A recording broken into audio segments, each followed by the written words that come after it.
To invite Swami Avyayananda from Chinmaya Mission. Known for his profound thinking, captivating oratory skills, and relatable examples, Swami Avyayananda is known for his talks that address the challenges faced by youth, professionals, and young parents on their journey to self-discovery. A proficient scholar of Sanskrit and the scriptures, Swamiji delivers enlightening discourses in English, Hindi, and Gujarati. Inspired by the teachings of Swami Chinmayananda and the vision of Vedanta, Swamiji has chosen to dedicate his life to spreading the wisdom of Indian scriptures to all. Over to Swami Avyayananda.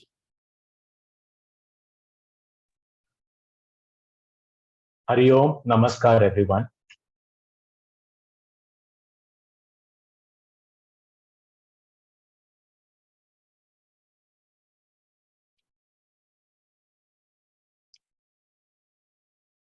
Hari Om.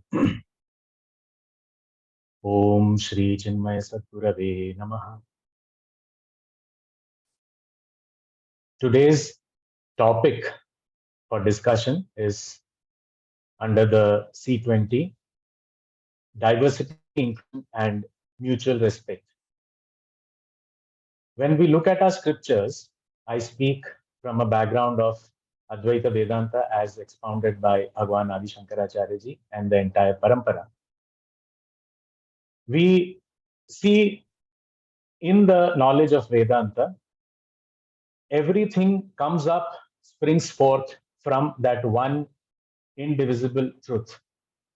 And that one reality being the cause and the substratum of this entire variety of multiverses, that itself is the secret of getting this inclusive thinking and mutual respect in place right away. The knowledge of Vedanta, our Upanishads, very clearly state that all this variety is actually made up of the combinations of the 5 elements, which are further divided based on their propensities or the gunas, sattva guna, rajo guna, tamo guna. And in this entire combinations, we have this variety which is infinite. So this infinite, one indivisible truth gives rise to all this infinite varieties of living beings and inanimate things that we see all around us. So when we talk about inclusive thinking, we understand this diversity itself has sprung forth from one. So how can it not be inclusive? How can it not have mutual respect? Upanishads say, Tasmad Atmanah Akashas Sambhutah Akashad Vayuhu Vayor Agnihi Agner Apah Adhyas Prithvi Prithivya Oshadayah Oshadibhyo Annam Annat Purusha. So how did this whole creation come into being? What happened? If we look at it, the secret lies that the substratum, when we get an idea of what the cause is and what the substratum of this variety is, we automatically get connected to the one, and which will automatically make us understand this beauty of diversity and also accept each other in our own place. In the Bhagavad Gita, there's a very beautiful word which is uttered by Arjuna in the 11th chapter after seeing the Vishwarupa. When we talk of Vishwarupa, it is the cosmic form of the Lord, that one Lord who manifests as this entire cosmos, this variety of beings and things. And in that place, Arjuna very beautifully points out in one word, and he says, Sthane. This word Sthane means everything is perfect in its place. Nothing needs any intervention or correction. Everything is perfect. Everything is happening in rhythm, in beautiful harmony. It's only we that sometimes interfere and disturb this balance and harmony. Actually, everything is Thane. Everything is perfectly staying in its own place. So when we understand this and have this vision, we automatically are able to respect each other, have this inclusive thinking, and respect this and enjoy this diversity in a better way. From the standpoint of devotion, also, when we look at this subject, we understand that a devotee sees just the Lord.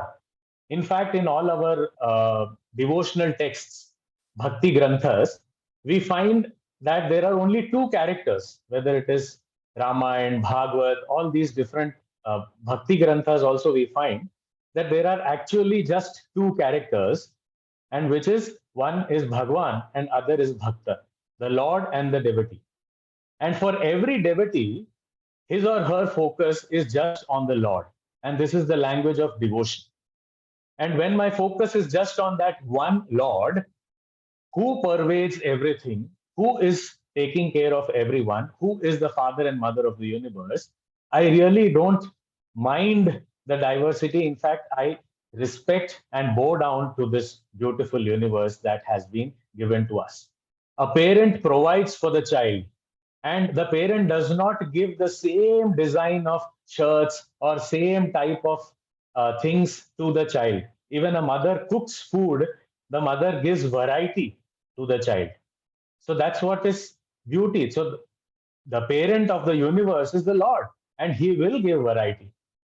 But all that variety, when we say that it is coming from the Lord, my focus shifts from this variety to that one Lord. And automatically, I am able to think inclusively and respect all the diversity that I find around me. Even from the sense of grammar, if you look at the grammatical understanding also, it's very beautiful to note that it is said, Nahi Shabdanam Arthabhara Kvachit. No word has to carry the burden of the meanings or the interpretations. In the sense, every word can be interpreted in numerous fashions. And that is what is a freedom that has been taken by the Indian philosophers, scholars, teachers, which has given this diversity even in the spiritual field. However, discovery of the truth was the focus of all these various philosophers who have created this entire Indian knowledge system, which is a great repository of knowledge that we have inherited, and hopefully we will also pass on to the generations to come. So this, grammatically looking at it from the language perspective also, all these various words that we find, all this had the ability to be interpreted in various ways from different standpoints, and that creates this diversity even in our thinking, and all our thoughts influence our actions as well. So this beauty has been brought about even through our shastras. Thus, we belong to a culture where open discussions used to happen among various philosophers, and these discussions used to happen with the understanding that we want to discover the truth and how each and every word has been interpreted from the scriptures. All of us believed in Veda. Most of our philosophies believe in the Veda or the scriptural texts. And these scriptural texts have the same words, but are understood in various ways. So, from various standpoints, if we look at it, we belong to a culture which respects diversity and has an inclusive thinking inherently. All that is needed is to take this knowledge of the Indian knowledge systems to the generations to come, to the masses at large. And that's how we will be able to bring about this oneness. And Chinmay Vishwa Vidyapeeth is doing just that. We are making an attempt, and I invite everyone to join in this beautiful yajna of taking this Indian knowledge systems to the maximum people, especially the youngsters of today. Thank you very much for this beautiful opportunity and this platform for discussing on these various very, very relevant and important issues. And I'm sure the global leaders will be able to hear these voices and bring about some policy changes so that we can see a better world and gift it to the next generation. Hari Om, Namaskar. Hari Om Swamiji, grateful to you for guiding us. Thanks for sharing the Very insights nice, from. nice to listen. Thank you so much for sharing the insights from Bhagavad Gita, Shastras, and our ancient scriptural texts to emphasize on the relevance of inclusivity and to bring oneness in society.